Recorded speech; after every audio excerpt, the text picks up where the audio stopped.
Hello guys. 2009 nang ako'y nag-resign bilang IT sa isang bank. The job was okay, but fast forward 5 years, I find myself being redundant. Paulit-ulit siya. Naramdaman ko na ang oras ko is being wasted. And as I grew older and also my kids, and realizing we got one shot in life, wow English no? So I decided to break free from the matrix and the so-called rat race and live with my own terms. At napagdesisyonan ko na mag-create kami ng memories ng aking family while I'm here. Maybe I'm so late starting this vlog, pero ang importante is the fun memories na aming bubuuin. So one day, they can go back to these videos. Ako nga pala si Kokoy, aka DCCMTV. Ito ang journey na bago kong tatahakin. So let's go!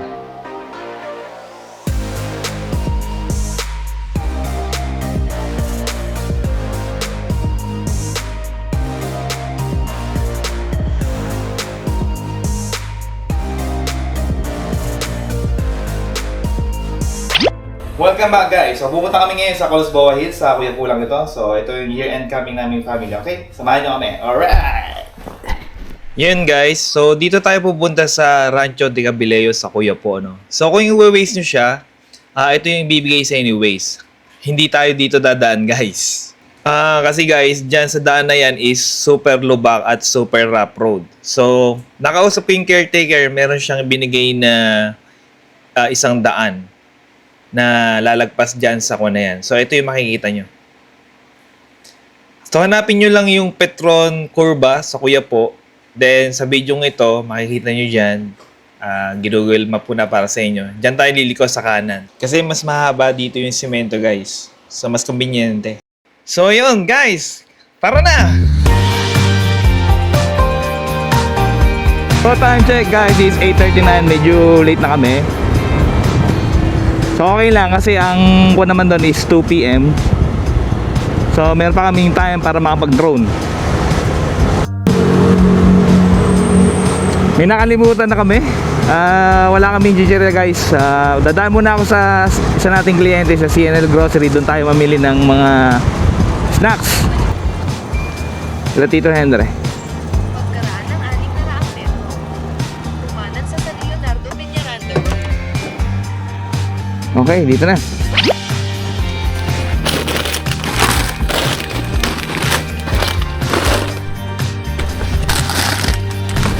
Okay, pwede na siguro to.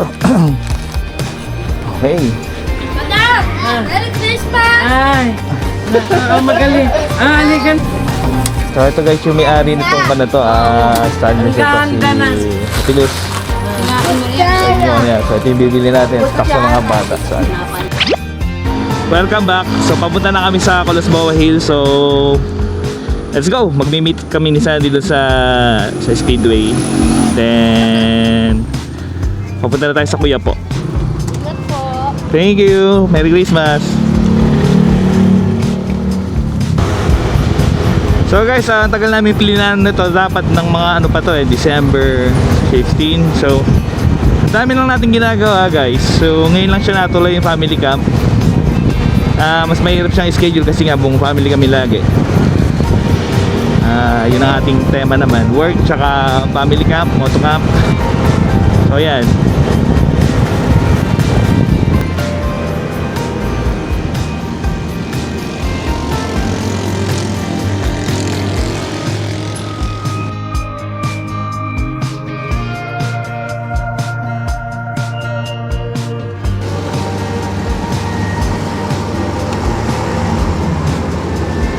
Ayan guys, ano muna tayo, pagkas muna tayo. Ayan si Sandy, kanina pa tayo hinihintay. So iabot namin, binili namin mga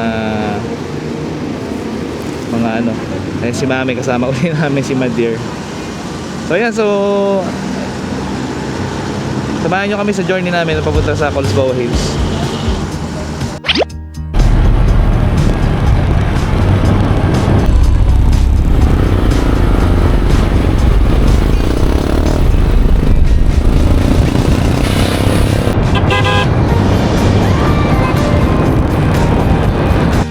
Guys, nandito tayo sa Cabanatuan. So ayun sila din, nagbibidyoan kami. Yun, Cabanatuan na tayo guys. So medyo chill ride lang tayo.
saang ano to? Anong barangay ito?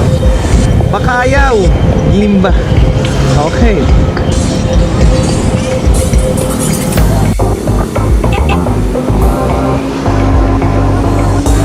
Traffic pala dito.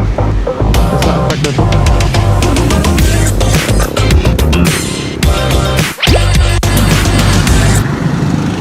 Shoutout ko sa binata na yun at pinahinto niya kami.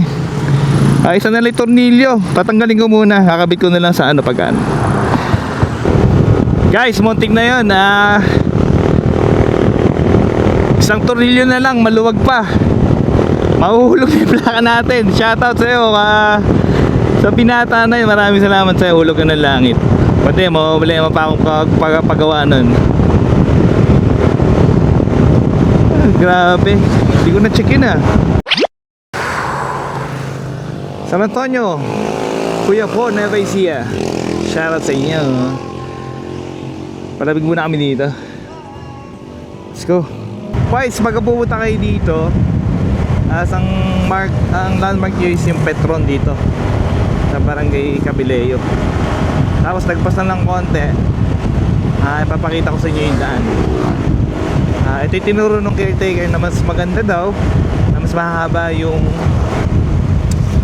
semento.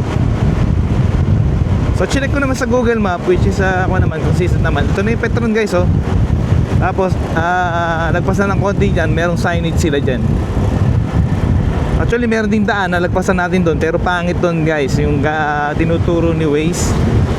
Hindi siya maganda. Chinek ko rin, pinasok ko din, may talagang ano siya, rough road.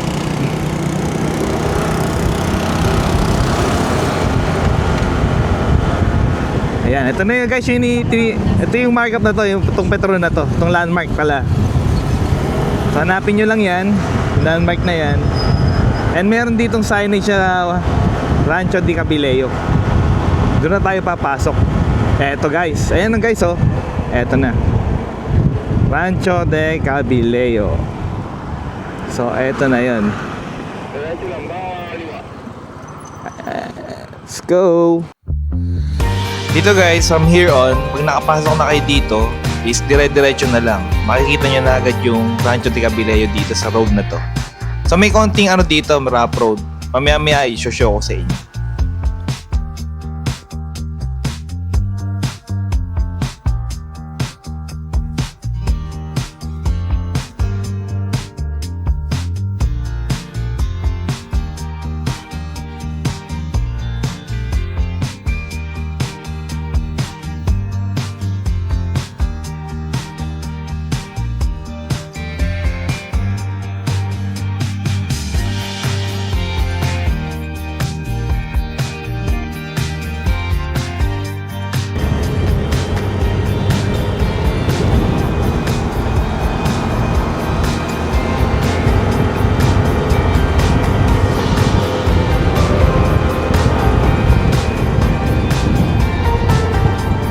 Go!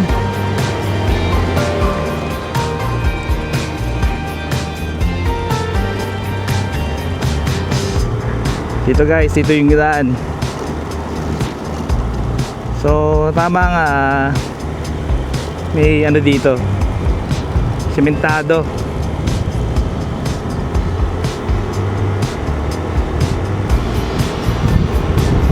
Sementado siya guys.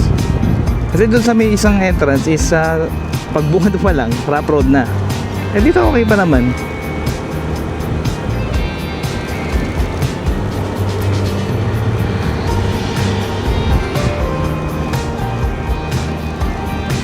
Yun.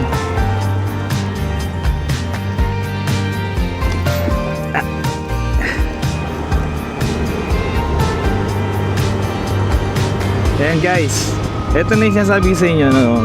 Ito na yung rough road niya, pero mas malapit na yata dito. Kanan.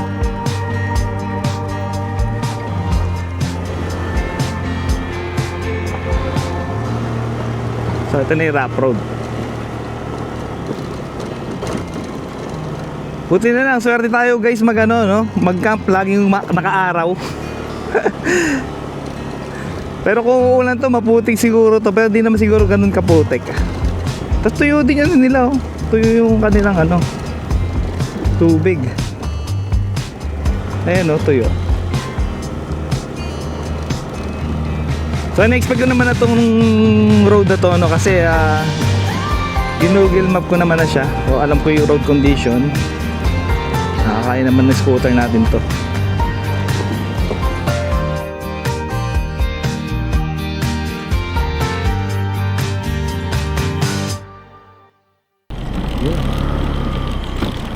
Yan guys, touchdown na tayo.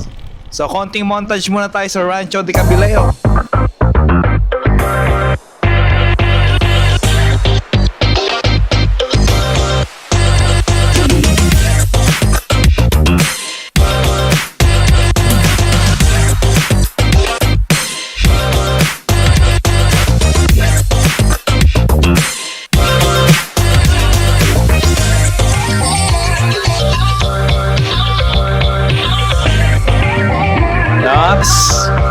Pasok muna tayo.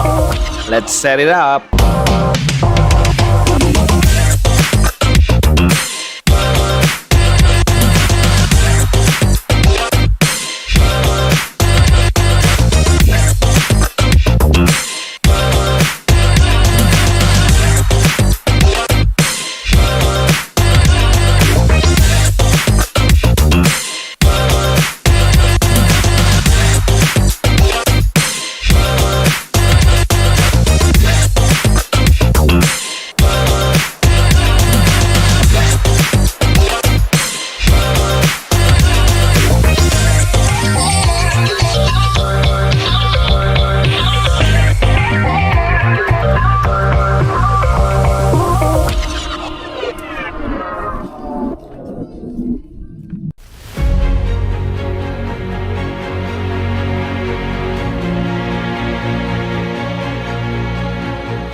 Yun guys, nandito kami ngayon sa Rancho de Cabilleo, gabi na. Time check is 18:14. So ano yun, alas 6:14. So nakaset up na yung ano namin, mga tent. Ayan si Mami, ayun o, bago yung tent niya, binila ko siya. Tapos ayun yung kay Bern. Yung sa akin nandun. Doon ako sa labas. Eto, si Sandy naman, piniprepare namin aming mga iahawin. Alright, so kami lang may ilaw dito. Pakita ko sa inyo guys sa labas. So ngayon nadala ko yung ano, yung Christmas light namin, ano. Last time guys sa Bungabon, hindi namin nadala tong Christmas light namin. So Paskong Pasko rin sa campsite namin. Ayan, tamo, ang laki ng campsite namin ngayon guys. Alright, Happy New Year sa ating lahat. Guys, gabing gabi, humabol pa tuto na to. Ayan, makikisal daw sa year-end ka si Paring Bon. So galing pa to Isabela guys. Ayan. Hello guys, what's up guys? Ayan oh. Nira pa natin susi sa caretaker. Natutulog na. Natutulog na yung caretaker. Yun guys, good evening. So sa part na to is nagpe-prepare kami ng dinner namin.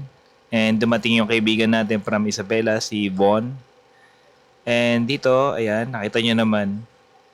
So parang budol style yung ginagawa namin, no? Yan si Paring Bon. Ayun guys, so ang sarap dito sa pagkakabing tahimik talaga. Talagang maano mo yung kapayapaan pagka mga ganitong pagkakaiba. At kami lang talaga nag-camping dito ngayong araw na to. Yun at ayun guys, at the end of the video, sasabihin ko kung magkano yung nagastos natin at yung mga babayaran dito sa campsite. Para magkaroon kayo ng idea kung magkano. Pero syempre, mas malaki yung mga gastos ko since marami kami. Pero kung isa or dalawa, and syempre, depende kung saan kayo magagaling at anong sasakyan, doon magbabase yung nyo, ang inyong mga magagastos. Pero syempre, mababawi naman natin to, pera lang naman. Pero yung oras, napakahalaga niya. Yan ang kalaban natin. Kaya piliin natin mabuti kung saan natin gagamitin yung oras natin, guys. So dito, nag-campfire muna kami dahil medyo maginaw dito, guys, sa gabi.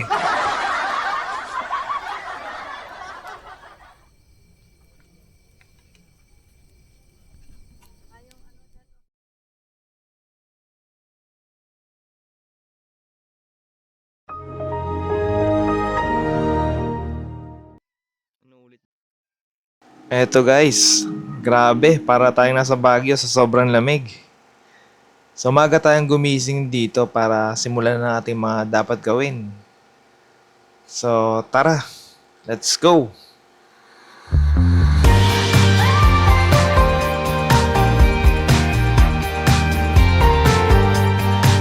Keep on waiting. I won't close eyes till the sun come down. I keep on waiting, waiting. You must have lost my number, answer me now. I'm just waiting, waiting, waiting. I'ma get through to you somehow. See, waiting's got me paying. My head's in the mess, baby. I need the mess. Woo-hoo-hoo. Now what if I did the same to you? That you would be less. Woo-hoo-hoo. Yeah, what if I did the same to you? Woo-hoo-hoo.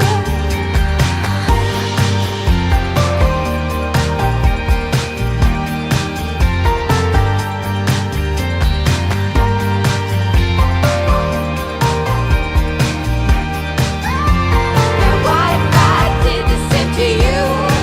That you would be less. Woo-hoo-hoo. Yeah, what if I did the same to you? Woo-hoo-hoo. Dito pagkatapos natin magpalipad ng drone guys, nagpasya kami maglakad kasi napansin namin marami nagpupunta dito. Magja-jogging lang, umagang umaga. So maganda kasi yung niya, sikat ng araw sa umaga. So ayan, nagpagutom muna kami bago kami kumain ng breakfast. So ito na yung second day namin sa umagang kay ganda. So sa mga hindi nakakalam, meron silang parang mini restaurant dito. So ito yung pricing nila. So post nyo na lang para makita nyo yung mga prices. So kasama ko si Super. Nagpalipad lang kami ng drone. Sarap magkon dito, nagkape kami. Kita nyo guys, ang ganda. Guys, gawa muna tayo ng hot choco. Morning guys. Time check, anong oras na? 8:30. 8:30, tinanghali na kami ng gising. So naglakad kami kanina. So tayo ng kape. Ay, si Paring Bon, gabi na siyang napunta. Kabato Isabela to Kabanatuan, nagkabatuan to kuya po. Sabi biyahe mga guys. Ayun, nagpe-prepare kami ng morning lunch namin. Morning lunch ba? Brunch?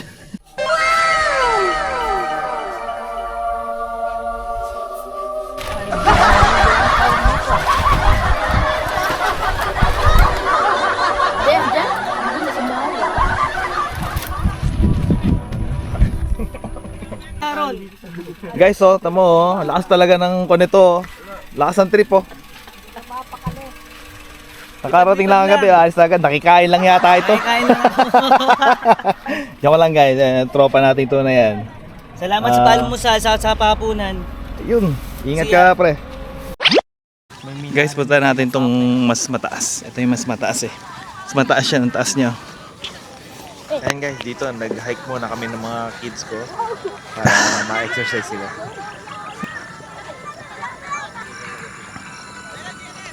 Yeah.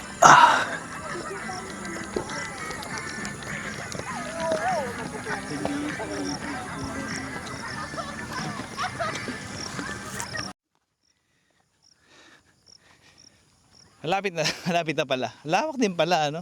Maraming din yung nagpupunta dito guys. Ayan, kita mo naman, may Sana couples all. pa. Ay, super. Nakapagod ka na? Yun.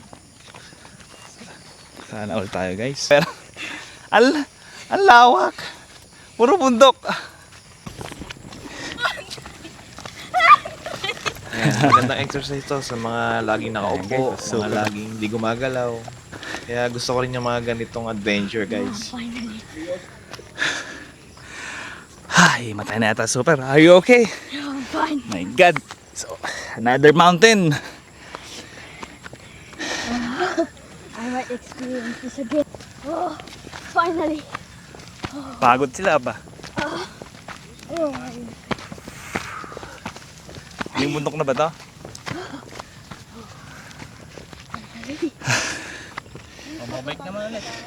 oh, Ah, pa super. Meron pa. Ayun oh. oh na. Ayun yung bundok oh.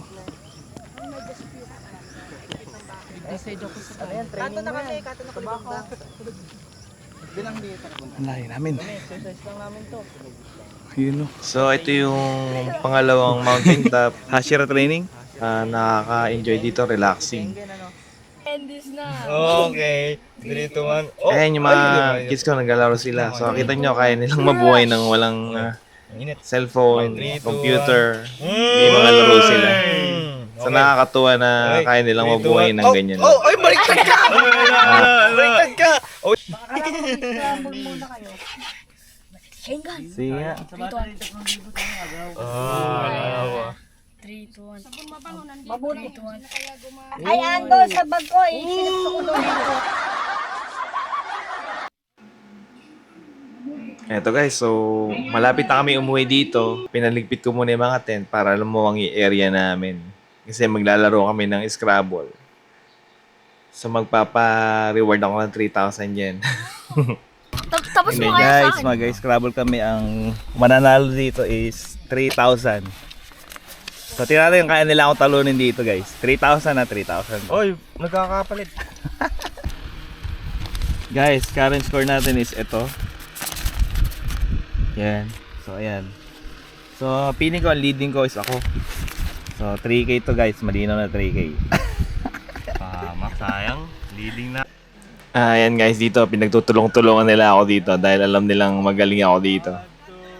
So, lalo na si Mami, gustong manalo yung mga apo niya. Pero okay lang din naman, alam ko namang hindi sila mananalo sa akin guys, pero may surprise ako sa kanila pag uwi namin. Yung 3K na yan is ibibili ko rin ng mga gamit nila. Tayo guys, dito. Pamak sa dalawa. Oh, more practice ha. More practice. Eto guys, tapos na kami mag-pack up. So, pauwi na kami dito. Pero dadaan muna kami sa mall para bilang ko ng mga gamit yung mga anak ko. So, masaya. Ayun na nga guys. So, ito na yung breakdown ng mga nagastos natin. So, sa gas, meron tayo 1,300 motor and yung car. And sa foods is, estimated ko lang is 1,500 and yung snacks is 350. So, 1,850 yun. So, sa dito medyo malaki kasi marami kami. So, 90 pesos per person. Tapos merong car camp na dalawa, 450 isa. So, motor park is 100. So, kailangan pag pinasok niyo yung motor niyo doon, merong charge sa 100 pag overnight. And 280 yung overnight para doon. So, ang total niya lahat is 5,060. So, worth it na rin to kung family ka. Pero kung dalawa lang kayo or isa, mas maliit syempre yung mga gastos nyo. So, ayan guys. Maraming salamat kung umabot kayo sa video ito. Like and subscribe.